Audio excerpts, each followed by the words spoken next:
Aether Revolt previews are here. I repeat, they are here. I know, I didn't expect it either, which means we have to jump right in. This isn't officially spoiler season yet, but confirmed Aether Revolt cards are just spewing out of everywhere. It's a crazy sight. If you missed our previous video on the new Ajani Planeswalker card, you can check out that spotlight right here. Do not miss it. New Ajani is buff and swole as all heck. Alright, without further ado, let's look at some spoilers. Starting off with a doozy. Heart of Kiran... Oh, I'm tearing up already. Kiran is Chandra's dead father. Oh god, okay, pay attention, Wedge, just get it together, right. Heart of Kiran is 2 mana for a 4/4 legendary artifact vehicle with flying, vigilance, and crew 3.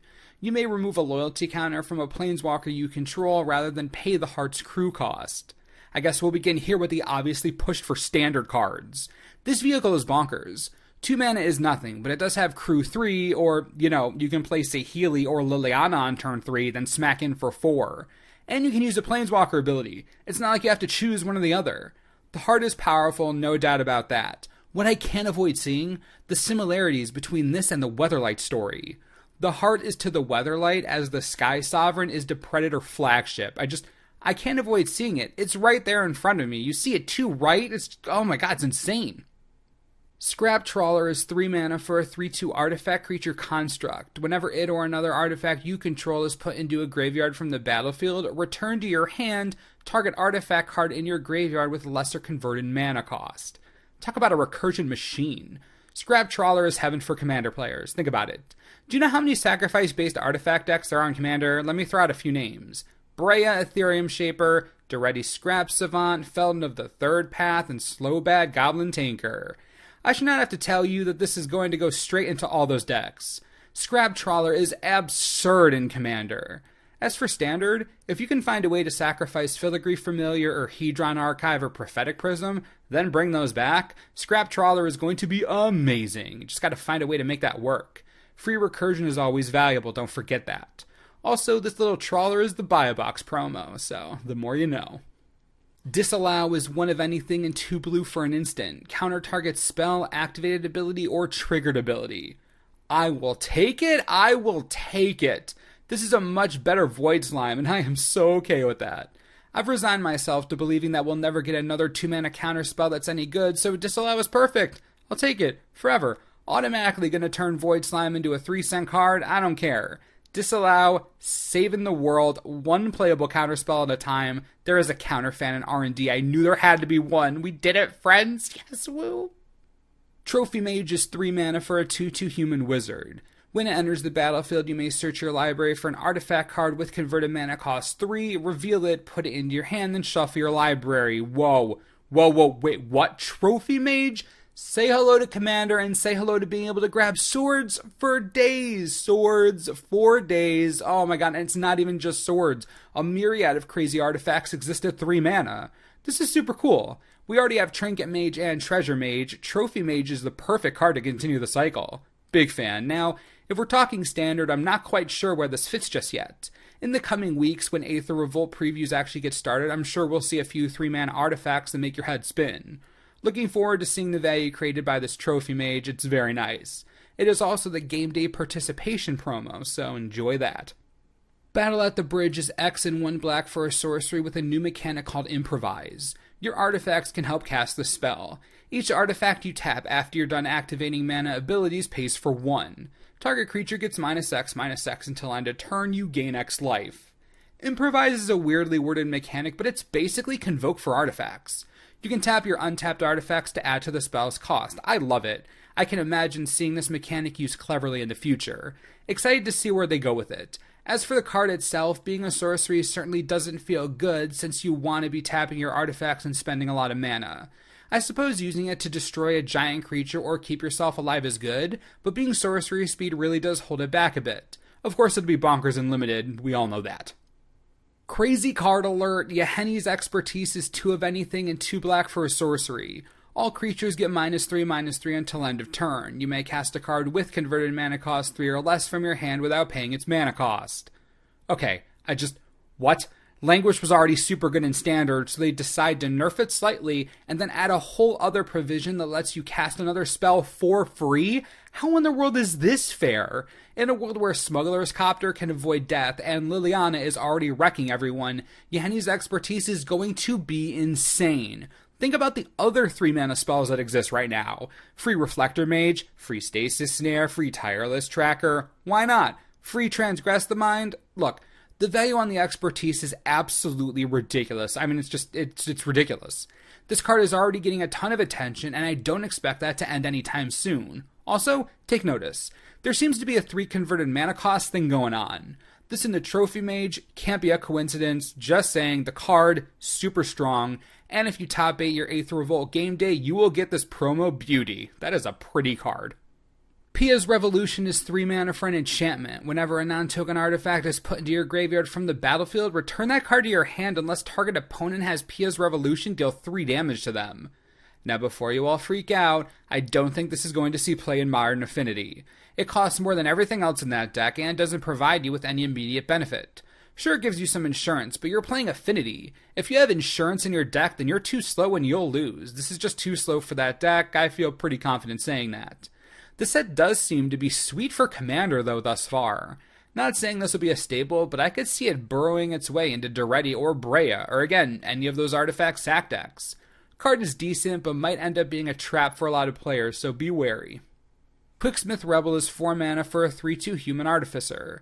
When it enters the battlefield, target artifact you control gains the ability to tap, and this artifact deals 2 damage to target creature or player. This ability lasts for as long as you control the Rebel. Now it sucks the ability goes away when the Rebel dies, but that's okay. This is a pretty strong limited card, granting any artifact the ability to shock on command. That's quite strong. Of course, put this on an artifact like Wormcoil Engine in Commander and, well, wreak havoc everywhere, but that's a whole other thing.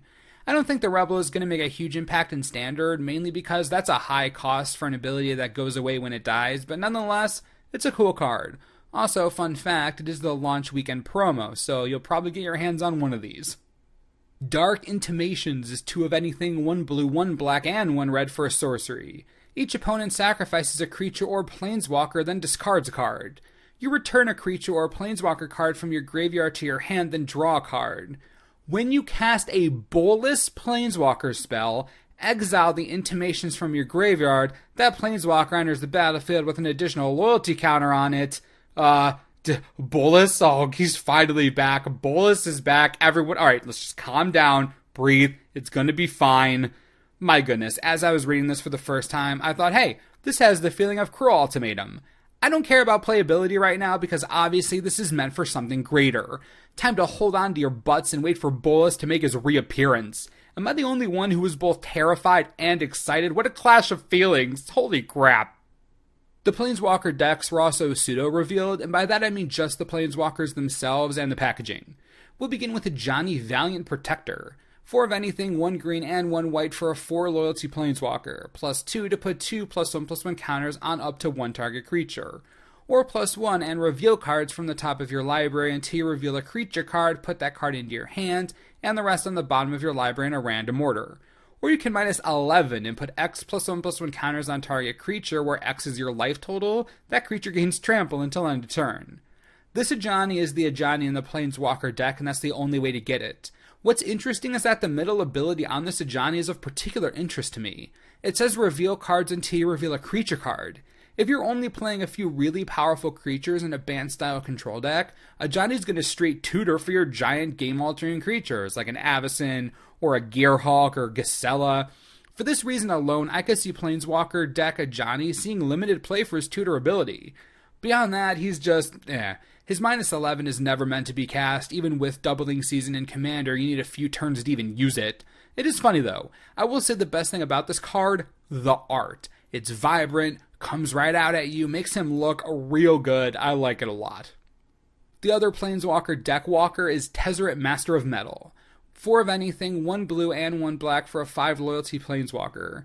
You can +1 and reveal cards from the top of your library until you reveal an artifact card. Put that card into your hand and the rest on the bottom of your library in a random order. You can also -3 and target opponent loses life equal to the number of artifacts you control. And lastly, you can -8 and gain control of all artifacts and creatures target opponent controls. Alright, that's it. I know I've mentioned Commander a lot already, but this Tezzeret is crazy in Commander.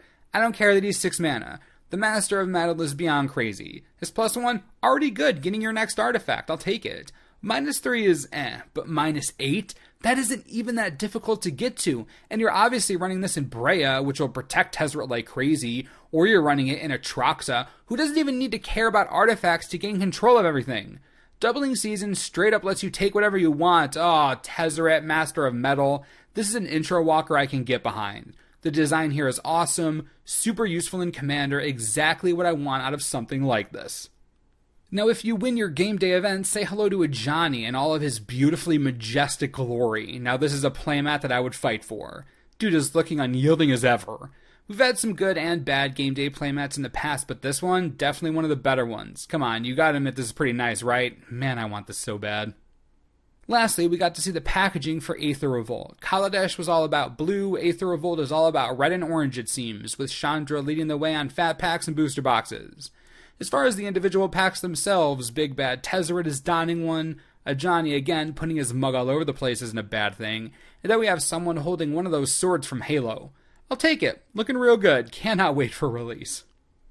Long video, but there you have it, all the Aether Revolt shenanigans that we have going on so far. Let me know what you think, there's a lot to talk about. After this early look into the set, what are you excited for? What do you want the set to bring? I gotta know what you're thinking. Also, come on, it's Nicol Bolas, for real. Anyways, stay tuned for the channel for additional preview coverage whenever it becomes available. We always got your back, so be sure to keep watching, and we'll see you next time. This video is brought to you in part by TCGplayer.com. I know this preview season hasn't even technically started yet, and we've already seen some crazy stuff. There are a ton of Commander playables already revealed, so if you want to prepare for that, you can. Advanced Superiority, headed by Breya, is only $30 shipped right to your door, right now. Want to start your artifact goodness? Start here. Don't need the whole deck? What about Breya herself? She's only $3.50. Right now, this second, shipped right to you, super cheap, fair price. If you want her, she's there. Enjoy.